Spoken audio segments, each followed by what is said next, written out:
같은 세월을 딛고 당신의 오심을 기다리네. 수많은 별들을 만드시고 수많은 생명을 품으신 주, 한낮숨결 같은 세상을 넘어 당신의 오심을 기다리네.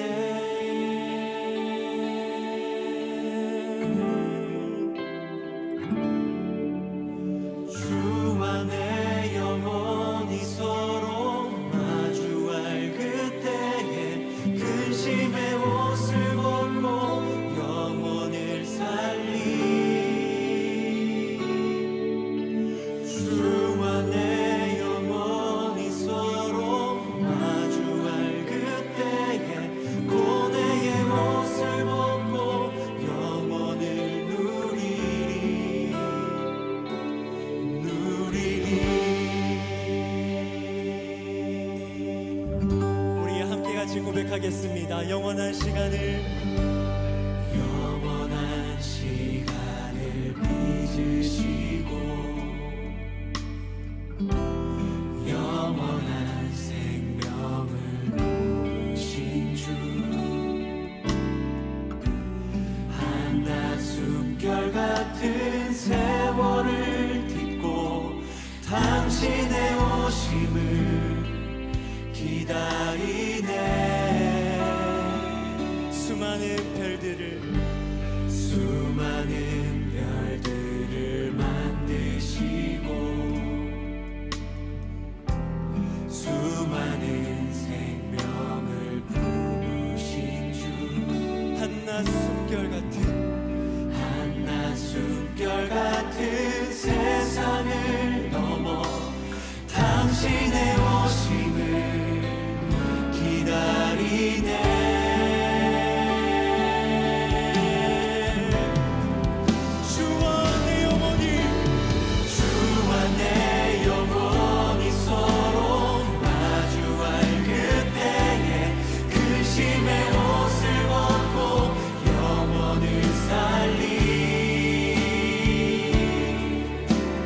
주 안에 영원히 서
예레미야 31장 21절 22절의 말씀을 같이 보았습니다.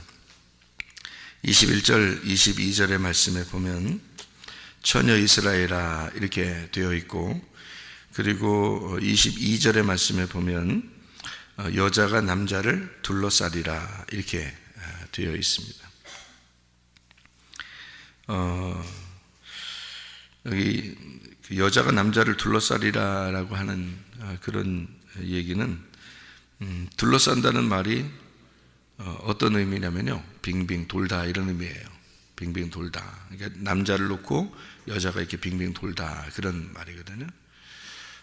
어떤 때는 칼이라는 의미도 되어 있고요. 칼.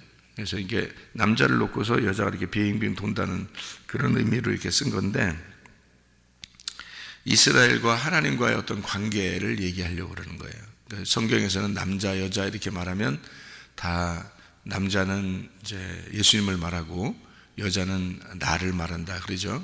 교회 나 이렇게 말하는 거잖아요. 그러니까 우리가 예수님을 이렇게 놓고, 예수님은 신랑 한 분이니까, 그리고 여자는 이렇게 나를 말하는 거니까 내가 예수를 놓고 이렇게 돈다는 의미를 자세히 생각해 보면서 성경을 보면 이해가 되죠. 여기 이 말씀만 이렇게 보면은 이해가 잘 안 되는데, 31장의 내용을 전체를 이렇게 보면 무슨 이야기가 써 있는지를 우리가 알 수 있어요. 이게 남자, 여자 이런 이야기를 이렇게 쓸 때는요, 성경에서는 어떤 것을 이렇게 중점적으로 생각하고 쓰는 거냐면, 시에 대한 것을 중점적으로 쓰는 겁니다. 시. 그러니까 남자, 여자 할 때는 결혼, 그리고 시, 이런, 여기서 이제, 결혼하게 되면은 아이를 잉태하게 되죠. 그죠? 결혼하고 나서 아이를 잉태해요. 그러니까 그 잉태하면 이제 그 아이가 출산할 때까지 잘 이렇게 뱃속에서 보호하고 있다가 아이가 이렇게 출산하게 되고 그러잖아요. 그래서 씨를 가진다. 그러니까 결혼한다는 것은 씨를 받는다는 의미예요. 그죠? 다른 말로 말하면, 그러니까 결혼을 한다는 것은 씨를 받는다. 여자가 씨를 받는다. 그런 말이에요. 그래서 만약에 씨를 받았다, 그러면은 내 안에서 있는 씨가 아니라 외부로부터 오는 씨란 말이에요. 그죠? 그러니까 여자가 남자로부터 씨를 받았다. 이게 결혼이거든요. 성경에서의 결혼은. 그러니까 남자로부터 씨를 받았다. 그러면 여기 여자 안에서 잉태가 돼요. 그래서 여자 안에서 잉태가 돼서 그 속에서 이제 자라나게 되는 거거든요. 그리고 출산하게 되는 거예요. 그러니까 어떻게 말하면은 여자 뱃속에 무덤 속에 들어가는 것과 같죠. 배 안에 들어가는 거니까. 무덤 속에 들어가서 출산할 때까지 이 속에서 있다가 이제 그 부활해서 나오는 것과 같은 그런 의미로 성경에서는 이제 표현을 하고 있어요. 그러니까 외부로부터 들어가서 무덤에 죽어 있다가 나와서 이제 살아나는, 부활하는 그런 의미처럼 이렇게 보이게, 밖에서 볼 때는 그런 거죠. 뱃속에 들어간 거니까. 이제 남자로부터 들어가서 여자의 뱃속에 있다가 다시 나오는 거거든요. 이것이 그냥 나올 때는 혼자 나오는 게 아니라 여자의 것과 함께 나오는 거거든요. 그러니까 여자가 그것을 감싸는 거거든요. 남자의 것을 감싸서 그 여자의 것이 같이 나오는 거예요. 그러니까 예를 들어서 이렇게 되는 거죠. 처음에는 예수 그리스도가 이 땅에 우리한테 오셨습니다. 이 땅에 오신 거죠. 이렇게 오셔가지고는 자기가 혼자가 아니고 우리랑 같아지는 겁니다. 그래서 나중에 나올 때는 어떻게 보면 무덤에 들어갔다가 나올 때는 예수님이 혼자 나오는 거예요? 아니면 교회를 부활시키는 거예요? 교회를 부활시키는 거예요. 그래서 안식 후 첫날, 그러니까 8일 날 부활하는 겁니다. 안식일 날이 7일 날이거든요. 그래서 안식 후 첫날 부활하는 거예요. 그래서 주님의 제자들은 사실 뭐 일요일 날 모였다 이런 의미가 아니에요. 그러니까 사람들이 생각할 때는 안식일 날을 토요일 날로 생각하니까 그 다음 날 일요일 날 모였다라고 생각해서 우리는 기독교인들은 이제 일요일 날 모인다고 생각하잖아요. 근데 성경에서는 일요일 날 모였다는 말이 아닙니다. 원래 성경의 가르침은 성경에서 쓴 것은요, 그들이 주님의 제자들이요 일요일 날 모인 게 아니라 안식 후 첫날 모였다라고 써 있어요. 그러니까 제자들의 모임 있잖아요. 그 교회라고 하는 성전에서의 모임 또는 자기들의 어떤 모임 이렇게 할 때는 안식 후 첫날 그들이 모였다 이렇게 돼 있지. 그들이 무슨 일요일 날을 기념해서 모였다 이런 게 아니에요. 사람들이 말하는 일요일 날 태양신 숭배의 날이다 해서 그건 영어로 이렇게 볼 때 썬데이라고 그러니까 태양 날이다 해서, 그래서 사람들은 일요일 날을 태양신 숭배의 날이다, 우리는 토요일 날 모여야 된다 이런 얘기들도 하거든요. 그러니까 안식일 날 지키는 사람들은 그렇게 얘기를 해요. 그런데 원래 성경적으로는 자세히 보면 일요일 날 모였다 이런 말도 없고 그런 말이 아니고요, 안식 후 첫날 모였다 이렇게 돼 있어요. 그러니까 왜 그렇게 성경을 일부러 그렇게 쓰고 일부러 그들은 그렇게 모였다고 얘기하는 거냐면 안식일 날이 7일 날이기 때문에 그런 거예요. 안식일 날이 7일 날인데 안식 후 첫날이니까 8일 날이 되는 거거든요. 이게 성경에 그 숫자 개념을 맞추기 위해서 그래요. 하늘나라에 올라가면 숫자가 무슨 숫자로 다 완성됐다고 그랬어요? 12라는 12 숫자로 다 완성되어 있어요. 천사도 12, 사도도 12 사도, 그리고 지파도 12지파, 그리고 문도 12개, 진주도 12개, 그래서 보석도요, 보석도 12개, 이렇게 다 12이라고 하는 것으로 교회, 이게 선국이 완성이 되었거든요. 그거는 예수 그리스도가 이 땅에 오셔서 완성을 했다는 것을 표현하기 위해서 그런 거예요.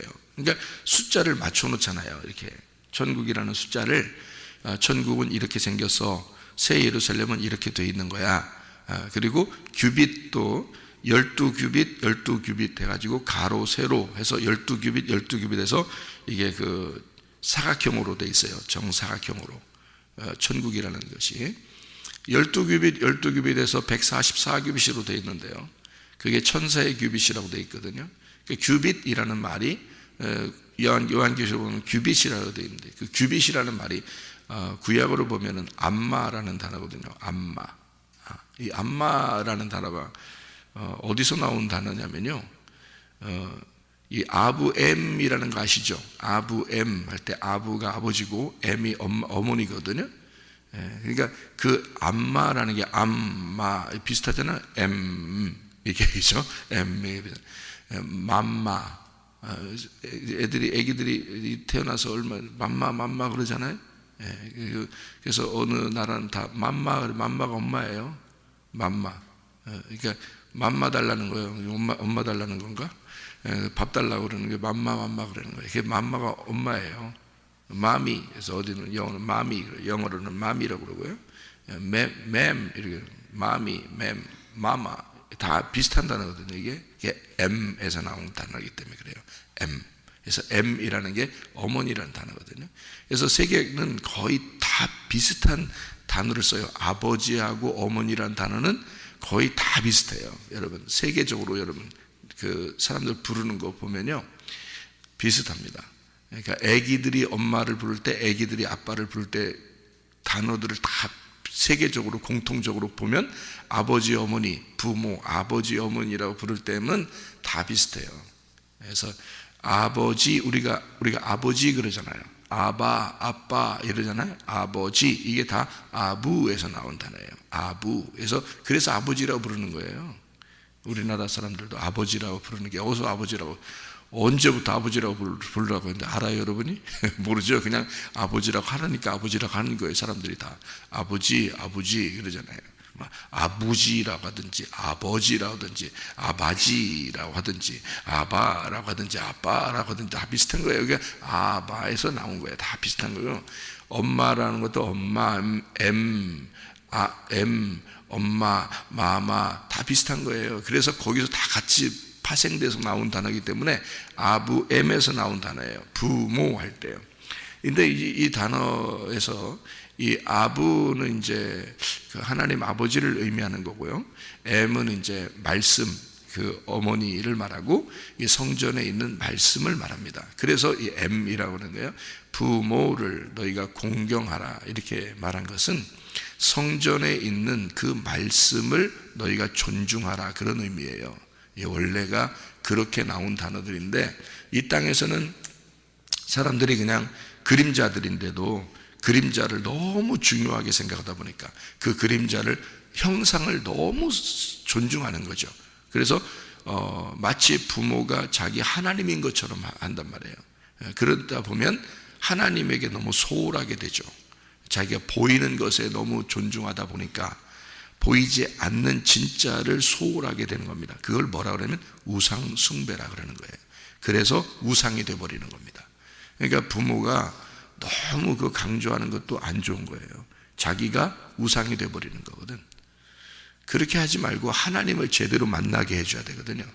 하나님을 제대로 만나게 하고 하나님 존중하게 만들고 하나님과 관계를 자꾸 맺어주게 만들어야 되거든요. 근데 그렇지 않아요. 순 자기만 생각해 달라고 하거든. 부모들이요. 애들을 키워놓고 애들한테 정성을 쏟으면서 더 쏟을수록 더 자기한테 신경 쓰라고 하거든요. 그게 자기가 우상 되겠다는 얘기입니다. 그게 뭐 먹어서 그런 거예요? 뭐 먹어서? 껌 씹어서 그래요? 껌 좀 씹었다 이거야? 자기 껌 좀 씹었다 이거야? 선악과 먹어서 그래요. 선악과 먹어서 지가 하나님 되고 싶어서 그런 겁니다. 자기가 존중받아야 되겠거든. 자기가. 그래서 선악과 먹은 자들은 꼭 그런 짓을 해요. 꼭 자기 중심으로 살고 싶어요. 그러니까 남편 보고 자기만 생각해 달라는 거야. 여자가. 그 우상 되겠다는 얘기야. 자기가 하나님 되겠다는 거야. 응? 남편은 또 뭐야? 여자한테 꼭 자기만 이렇게 생각해. 그게 다 자기가 우상 되겠다는 얘기거든요. 자기가 하나님 되겠다는 거예요. 자기를 왜 너한테 잘해야 되는데 하나님한테 잘하라고 자꾸 하나님께 맡겨서 자기는 중간에서 내 아내를 하나님하고 연결시키는 중보자가 돼야 되는 거 아니야? 내 남편을 하나님하고 연결시키는 중보자가 돼야 되는 거 아니야? 부모가 내 자녀를 하나님하고 연결시키는 그 중보자가 돼야 되는 거 아니야? 왜 쓸데없는 짓을 하냐고. 왜 자기가 하나님 되려고 하냐고. 왜 자기가 왜 그런 짓을 하냐고. 그 우상이 되냐고. 왜 그 우상 숭배하라고 왜 그러냐고. 자꾸 그런 게 아닌데. 그래서 성경은 아주 그 아버지 어머니를 부모를 공경해야 되는 것에 대해서 철저하게 성경은 가르치고 있거든요. 그게 성전에 있는 말씀이에요. 아부엠이. 그래서 아버지 어머니라고 부를 때마다 너희가 보이지 않는 진짜 하나님을 그 말씀을 생각해 달라 해서 성경을 쓰는 거거든요. 근데 실제로는 생각 안 하고 순 가짜들만 놓고서 자꾸 해달라는 거 아니야. 성경에 그렇게 써 있으니까. 그러니까 그렇게 해줘. 해달라는데 해주지 뭐. 그거 안 해. 해줘. 다 해줘. 해주라고 다 해주는데 그렇게 해달라고 하는 사람은 우상이 되는 거예요. 자기가 하나님 돼버린 거야. 가만히 있어. 그냥 해주면 해주는 대로 가만히 있으라고. 어떻게든지 여러분 하나님하고 연결시키려고 노력해 보세요. 그러면 효도 받습니다. 알아요? 자꾸 하나님하고 연결시켜 주려고 그러면 알아요. 자녀가 우리 부모가 진짜 나를 하나님하고 연결시켜 주려고 했구나. 정말 감사하게 생각해서 스스로 우러나오는 효도를 하게 돼 있어요. 남편한테 아내한테 강조하지 마세요. 자기 사랑해달라고 강조하지 말고 어떻게든지 하나님하고 연결시켜 주려고 하세요. 그러면 남편이 아내를 사랑하게 돼 있어. 그런 아내가 사랑스럽지 않겠어요? 그런 남편이 사랑스럽지 않겠냐고. 그게 정상이지. 그게 하나님 믿는 사람들의 정상이란 말이에요. 근데 바꿔서 행동한단 말이에요. 손 자기 보이는 자기를 좀 잘해야 되는 거 아니야? 라고 막 그런단 말이에요. 그게 우상이야. 그게 우상. 왜 자기가 한 번 태어나 인생 살다 가는 걸 왜 우상되냐고. 진짜 하나님 안에서 하나님 성전에 있는 그 말씀을 사랑하고 존중하고 그 말씀을 존귀하게 여기는 자, 공경하는 자가 돼야지. 그렇죠? 그렇게 부모에서 하나님 아버지의 그 말씀 이렇게 보는 거거든요. 거기에서 나온 단어가 암마라는 단어예요. 암마. 우리나라 말도 참 암만 맞단 말이야. 암만. 그 말이 암만. 그렇지. 암만 이런 게 사투리인데요. 이게 암만 사투리인지 뭐 진짜인지 모르겠어. 표준어인지 암만 그래요. 하여튼 암만 맞아. 그 말이야. 암마. 이 암마라는 게 말씀이라는 단어예요. 말씀. 이게 규빗인데요. 이게 여기서부터 여기 팔꿈치에서부터 여기 손가락 끝에까지가 암마거든요. 요게 이것을 규빗, 신약에서는 헬라어로 규빗이라고 그런 거예요. 여기 규빗이라고 이렇게. 그래서 이렇게 손끝에서부터 팔꿈치까지가 규빗이거든요. 그걸 암마라고 그래요. 암마가 말씀이라는 단어고요. 그래서 말씀, 너희가 12말씀이란 말이에요. 그러니까 12, 예수가 이 땅에서 완전히 십자가 못 박혀 죽으시고 완성한 그 말씀으로 되어진 게 천국이라는 단어입니다. 천국. 그러니까 천국은 다 12로 이루어졌다라고 하는 것은 진짜 그것을 몇 센치 그렇게 된 게 아니에요. 그렇게 몇 센치로 하면요, 하늘나라가 굉장히 작아요. 12규빗밖에 안 되니까. 가로 세로가 12규빗으로 되어 있는데 생각을 해보세요. 12규빗이면 요거 12개예요. 이렇게 12개. 그래서 144규빗이라고 그래요. 144규빗. 가로 세로가 144규빗이라고 전국이. 12로 곱해서 나온 단어니까 이게 12의 배수란 말이에요. 그래서 12 곱하기 12이니까 144규빗이거든요. 그렇게 이루어진 도시가 새 예루살렘인데요. 전국에. 얼마나 되겠어요? 크기가 얼마나 크겠냐고. 그게 천국이겠어요? 생각을 해보시라. 그런 게 아니고 말씀, 완성된 말씀으로 이루어진 장소를 얘기하는 거예요. 그러니까 진리의 말씀이 있는 곳, 진리의 성령이 그 속에 예수 어린 양이 그 속에 있고 그 진리의 말씀으로 있는 그 장소를 천국이라 그러는 거예요. 그러니까 그 천국이 여기가 될 수 있는 거죠. 여러분 죽으면 바로 어디로 가요? 천국 가요. 죽으면 바로 천국 가. 어떤 사람은 지옥 가고. 그러면 죽으면 바로 천국 간다는 말이 뭐예요? 여기서 내가 지금 딱 여기서 죽잖아요? 그러면 내 영혼이 어디로 가겠어요? 영혼이. 근데 여기 안에 같이 가두어져 있었으니까, 내 몸 안에 가두어져 있었으니까 영혼이 딱 뜰 거 아닙니까? 그죠? 영혼이 딱 뜨면 어디론가 갈 거 아니에요. 그죠? 어디론가 가는데 갑자기 휘리릭 해서 어디론가 간다? 그러면 여기서 내 몸에서부터 나왔을 때, 내 몸에서 나와서 출발해가지고 어디론가 휘리릭 갈 때까지의 그 어딘가를 얘기하는 거겠어요? 여러분, 죽으면 바로 천국, 죽으면 바로 지옥 이렇게 되는 거예요. 그러면 어디가 천국이 어디가 지옥인 거예요? 내가 여기 서 있는 요 옆에가 천국도 되고 요 옆에가 지옥도 되는 거예요. 알아요? 내가 죽는 순간 천국 아니면 지옥이니까, 내가 지금 몸 안에 내 영혼이 가두어져 있으니까 그렇지, 이것이 해방돼서 풀어져 나오면요 바로 천국 아니면 지옥이에요. 그러면 이 자리가 천국도 될 수 있고 지옥도 될 수 있다는 얘기야. 여기가. 정신 차리세요. 근데 그게 어느 장소라고요? 그게 새 예루살렘이라는 천국으로 가야 되니까 우리가 하나님 아들 예수 그리스도가 있는, 어린 양이 있는 그곳, 그 장소, 새 예루살렘이 144규빗으로 되어 있는 12로 되어 있는 곳으로 간단 말이에요. 그게 어디겠어요? 진리의 말씀, 완성된 진리의 말씀 그곳으로 간다. 그게 천국이라는 거거든요. 그럼 여러분 죽으면 바로 12이라는 완성된 하나님의 말씀으로 여러분이 들어가면 천국 간 거고, 거기로 못 들어가면 다 지옥 간 거예요. 여러분. 그러니까 지금 말씀 잘 들으셔야 돼. 지금이 천국일 수도 있고 지금이 지옥일 수도 있으니까. 그러니까 시간과 공간의 개념이 없는 거예요. 천국은. 지옥도 그렇고요. 왜냐하면 시간과 공간의 개념은 내가 몸을 가지고서 이렇게 몸 안에 영혼이 가두어져 있을 때만 시간과 공간이 필요한 거죠. 이 몸을 떠나면 시간과 공간은 없어져 버리는 거예요. 과거도 없고 현재도 없고 미래도 없는 거예요. 시간이 없고 공간이 없는 곳으로 가버린다고요. 그게 천국 아니면 지옥이야. 영원히 거기서 살아버려야 돼. 영원히 벗어나질 못해. 거기서는 이제 천국에 다행히 가면 영원히 거기서 사는 거고요. 만약에 지옥에 갔다면, 여러분이 진리의 말씀을 깨닫지 못해서 지옥에 갔다 그러면 영원히 거기서 못 나와요. 그냥 거기서 살아야 돼. 영원히.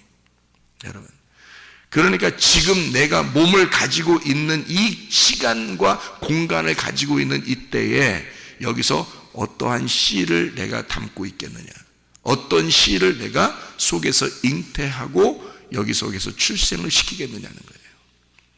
그래서 씨를 받아서, 아내가 남편의 씨를 받아서 여기서 씨를 여기서 잘 자라나게 하는 게 10달이란 말이에요. 10달.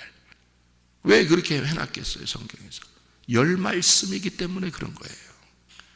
열 말씀이니까 이 성경의 모든 말씀은 열 말씀이에요.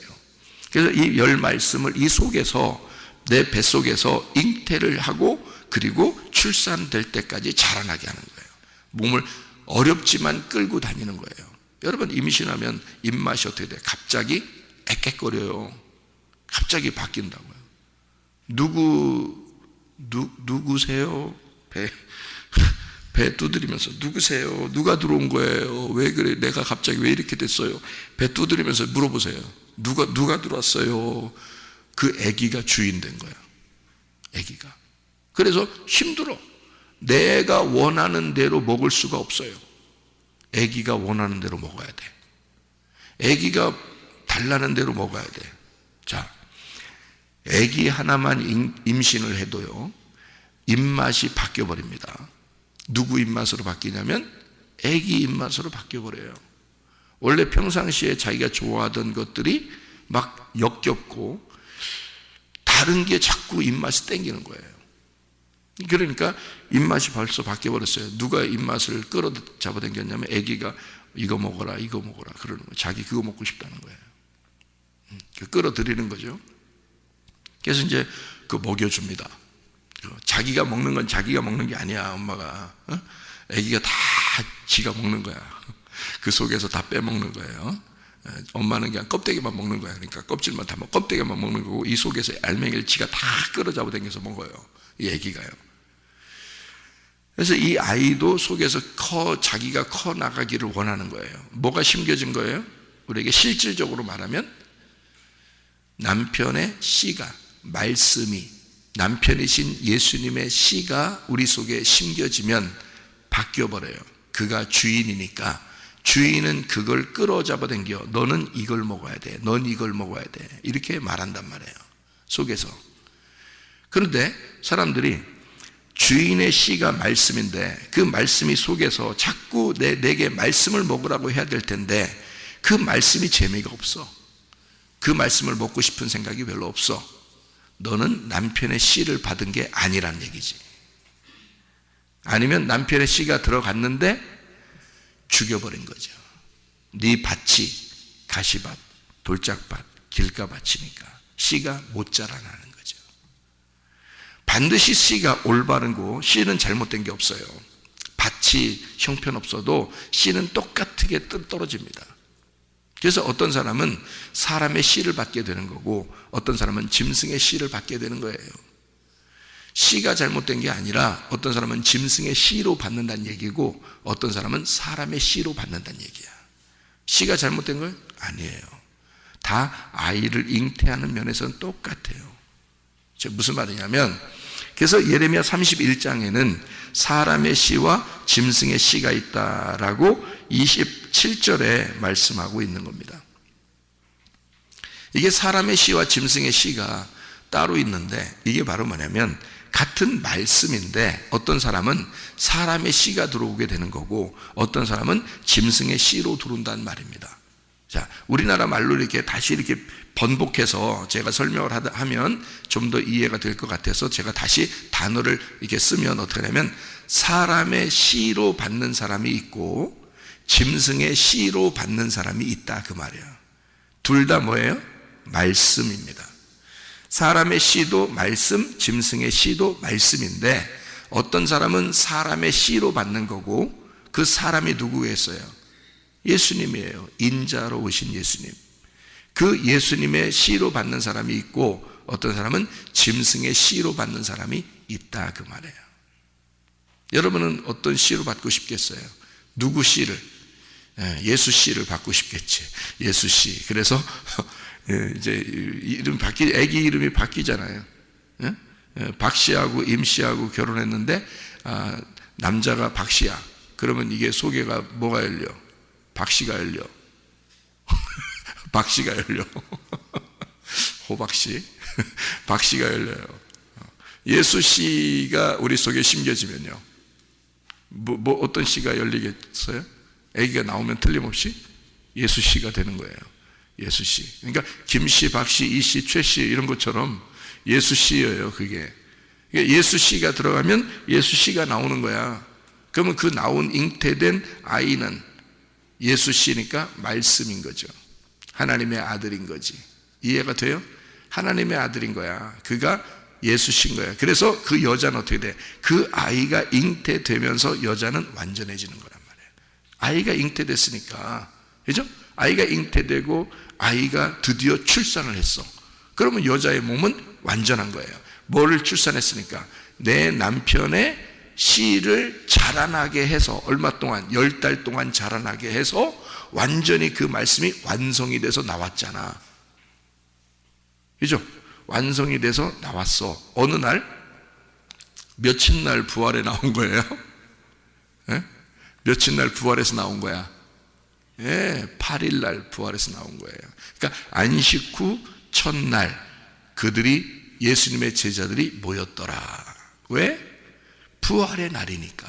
그 날이 8이라는 게 부활이니까.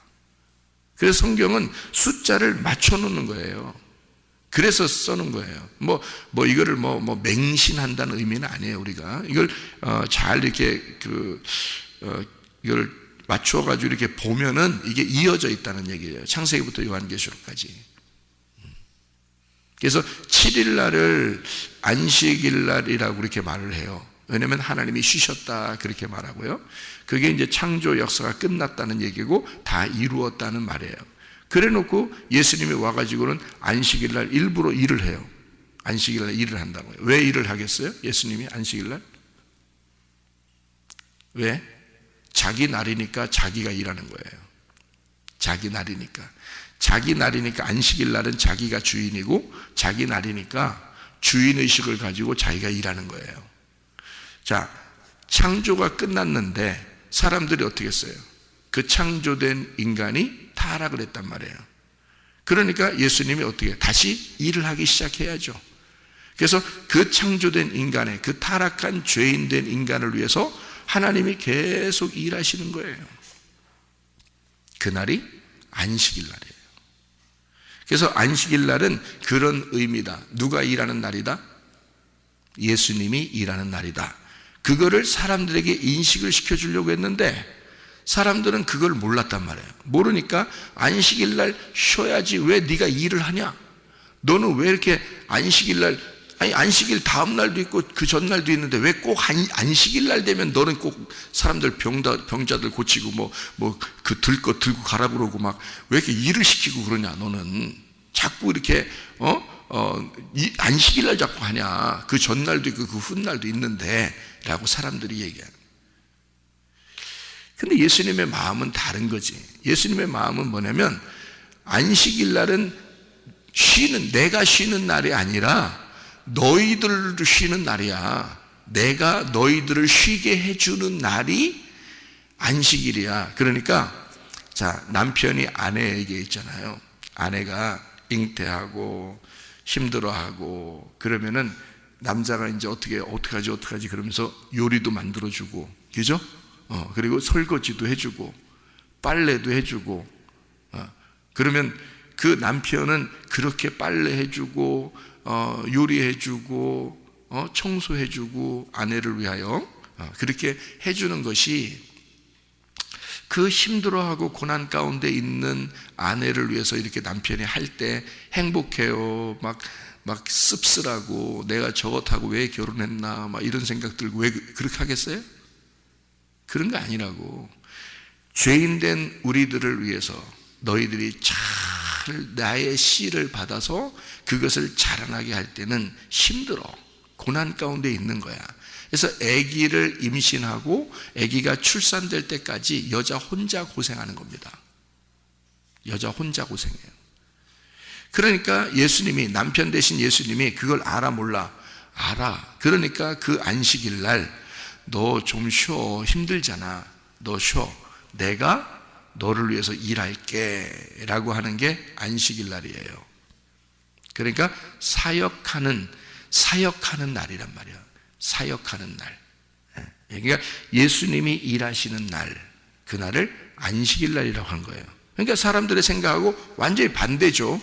완전 반대입니다. 일하지 말라 해야 되는데 예수님이 자꾸 일한단 말이에요. 그러니까 사람들이 이상하게 생각한 거예요. 그래서 안식일 안 지켰다고 죽인 겁니다, 예수님을. 근데 예수님은 진짜 안식을 잘 지킨 거거든요. 안식일이 무엇인지를 알았으니까 그걸 잘 지킨 거예요. 여러분, 죄인된 영혼들을 위해서 여러분이 주일날이든 토요일날이든 월요일날이든 열심히 이렇게 일했어요. 그러면 그날이 여러분의 안식일 날입니다. 그렇지 않겠어요? 그 죄인들은 또 그날이 영혼이 그 말씀을 들으면서 안식을 누리는 거고요. 그리고 말씀을 증거하는 자는 말씀을 증거하면서 안식을 누리는 겁니다. 수고는 누가 하는 거예요? 말씀을 증거하는 자가 수고하는 거잖아요. 무슨 말인지 알겠어요? 근데 그 수고하는 자가 기쁨으로 한다. 근데 어떤 사람은 억지로 한다. 억지로 하면 율법이고 기쁨으로 하면 은혜인 거고. 그죠? 예수님은 율법으로 한 게 아니라 안식일 날을 은혜로 지킨 거란 말이에요.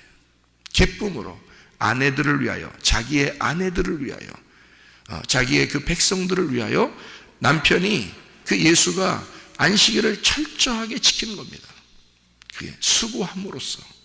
그리고 다른 백성들을 쉬게 하는 거죠. 자, 소경이 너 눈 감고 계속 있어. 그러면 그게 쉬는 거예요? 소경한테? 예수님 어떻게 해? 너 눈 떠. 그게 쉬는 거야. 안진뱅이한테, 다리 저는 사람한테 예수님이 계속 앉아 있어라. 그러면 그게 쉬는 거냐고. 사람들이 볼 때는 야, 너 계속 앉아 있네. 쉬네. 참 좋겠다. 너는 편해서 맨날 쉬고 앉아 있네. 이렇게 하겠지만 그 앉아 있는 사람은 일어나서 뛰고 싶은 거야. 마라톤을 해도 좋으니까 일어났으면 좋겠는 거야. 마라톤이 얼마나 힘든 건데. 그죠? 마라톤이 얼마나 힘든 건데 그거라도 하고 싶어 이 사람은 일어나서. 그게 쉬는 거예요.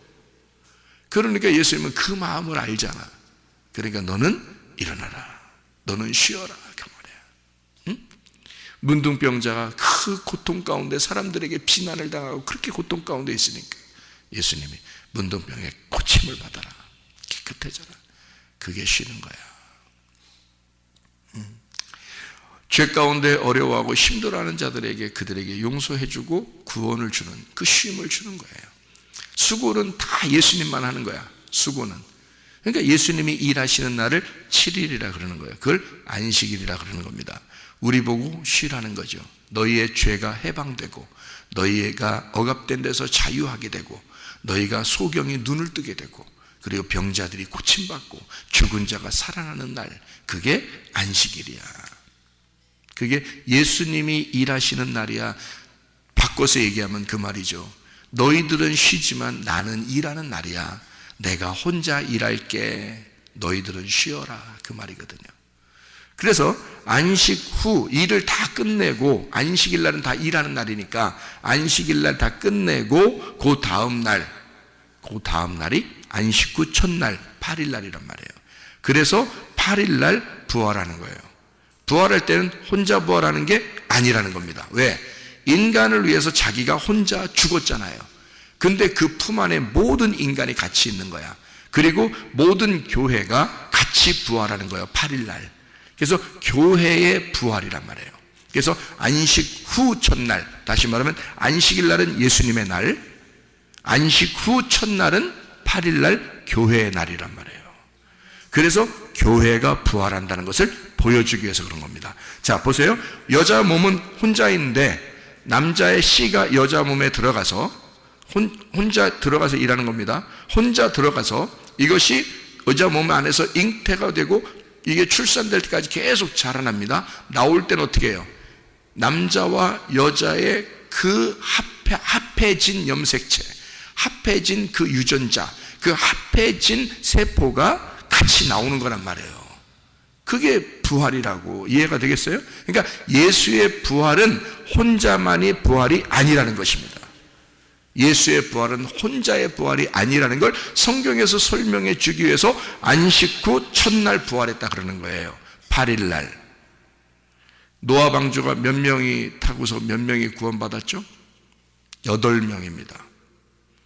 인류가 아담부터 새로 시작해가지고요. 아담부터 시작해서 노아 방주 때까지 계속 인류가 있었거든요. 그리고 노아 방주에 그 무덤 안에 8명이 들어가는 겁니다. 그리고 8명이 그 방주에서 나와서 인류가 다시 시작하는 거예요. 새 출발, 새 창조가 시작되는 거죠. 8명이. 그게 이 삶이에요. 안식 후 첫날의 삶. 여러분과 제가 안식 후 첫날의 삶을 사는 거예요. 그러니까 처녀가 처녀로 있으면 돼요, 안 돼요? 안 돼. 신부가 돼야 돼. 왜 신부가 돼야 돼? 남편의 씨를 받아야 되니까. 그러니까 너희들은 처녀야. 그러면 처녀는 의롭지 못해. 남편이 있어야 돼. 그래서 남편의 씨를 받아 너희가 신부가 돼야 돼. 그런 얘기예요. 그러니까 성경은 신부되는, 그래서 그거를 처녀 이스라엘아, 그리고 너희가 신부가 돼야 돼. 남편 주변에 네가 돌고 있다. 빙빙빙. 그럼 어떻게 돼? 둘이 빙빙 돌기만 해야 돼? 아니면 하나가 돼야 돼? 하나가 돼야 되죠. 그래서 남편 주변을 빙빙 돌다가 남편하고 하나가 돼. 그러면 남편의 씨와 나이가 하나가 돼서요. 어떻게 되냐면 언약을 맺게 된단 말이에요. 그거를 뭐라 그래? 결혼이라 그래. 그래서 성경 예레미야 31장에는 31절부터 쭉 내려오는 말씀이 있죠. 이게 다 언약에 대한 말씀입니다. 새 언약이 있다. 이렇게 되죠. 그러니까 새 언약은 어디다 두는 거예요? 밖에다 두는 거예요? 내 마음 안에 두는 거예요? 내 마음 안에다 심겠다. 하나님은 새 언약을 네 마음 안에 기록하겠다 그 말이에요. 무슨 말인지 알겠어요? 겉에 있는 말씀이, 로고스라는 겉에 있는 말씀이 네 안으로 들어가 레마로 잉태가 되겠다 그 말이에요. 이게 새 언약이란 말이에요. 여러분, 마음에 심겨진 말씀이라는 게 바로 이런 말씀이란 뜻이에요. 여러분이 말씀을 많이 들었다고 해서 완전한 건 아니에요. 여러분 속에 씨가 착상이 되고, 그리고 잉태가 되고, 그리고 자라나서 출산할 때까지 여러분은 조심해야 된다. 그 씨가 보존되도록. 그래서 나쁜 마음도 품으면 안 돼. 나쁜 거 봐서도 안 돼. 이해가 돼요? 이 속에 뭐가 있으니까? 내 주인 그 씨가 있으니까. 응? 내 주인 씨가 있으니까 함부로 봐서도 안 돼. 함부로 아무거나 들어서도 안 돼. 오직 어떤 거? 아름다운 것만 봐야 돼. 아름다운 것만 들어야 돼. 그게 뭐야? 복음이야. 아름다운 게 복음이야. 그게 예수 말씀이야. 내 신랑의 그 사랑스러운 속삭임만 들어야 돼. 엉뚱한 생각하지 말고 오늘도 그 주님과 함께 동행하다가 주님 만나시기를 바랍니다. 기도하겠습니다.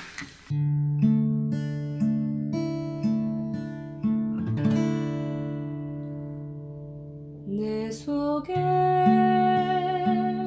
내가 너무도 많아서 당신을 쉴 곳 없네. 내 속에 헛된 바램들로 당신의